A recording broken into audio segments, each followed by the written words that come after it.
ബിസ്മില്ലാ വസ്സലാത്തു വസ്സലാമു അലാ റസൂലില്ലാ വഅലാ ആലിഹി വസഹ്ബിഹി അജ്മഈൻ അമ്മാ ബഅദ്.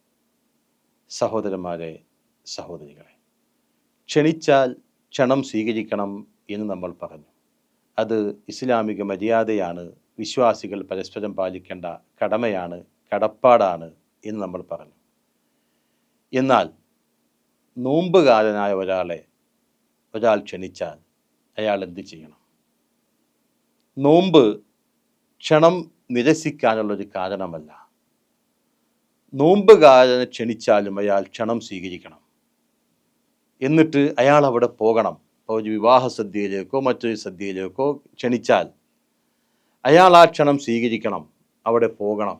എന്നിട്ട് അവർക്ക് വേണ്ടി പ്രാർത്ഥിച്ച് പിരിയണം. നോമ്പില്ലെങ്കിൽ ഭക്ഷണം കൂടി കഴിക്കണം.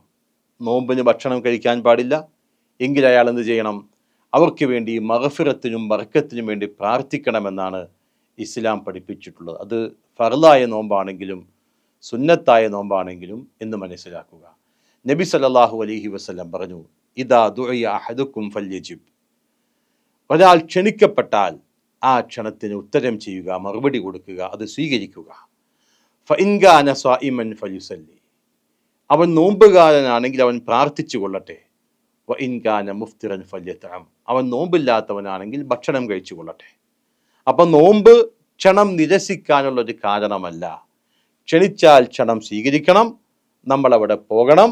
നോമ്പിലാണെങ്കിൽ നമ്മൾ സുന്നത്തായ നോമ്പ്, ഫർദ് നോമ്പ്, സുന്നത്തായ നോമ്പ് വേണം ഒഴിവാക്കി ഭക്ഷണത്തിനൊപ്പം കൂടാം. ഇനി ഒഴിവാക്കുന്നില്ലെങ്കിൽ അത് അയാളുടെ ഇഷ്ടം. ഒഴിവാക്കുന്നില്ലെങ്കിൽ അവർക്ക് വേണ്ടി മഗ്ഫിറത്തിനും ബർക്കത്തിനും വേണ്ടി പ്രാർത്ഥിച്ച് പിരിയുക എന്നതാണ് നബി സല്ലല്ലാഹു അലൈഹി വസല്ലം പഠിപ്പിച്ചത്. അല്ലാത്ത ആളുകൾക്ക് ഭക്ഷണത്തിൽ പങ്കാളികളുമാകാം. അതാണ് പ്രവാചകന്റെ ചര്യ എന്ന് മനസ്സിലാക്കുക.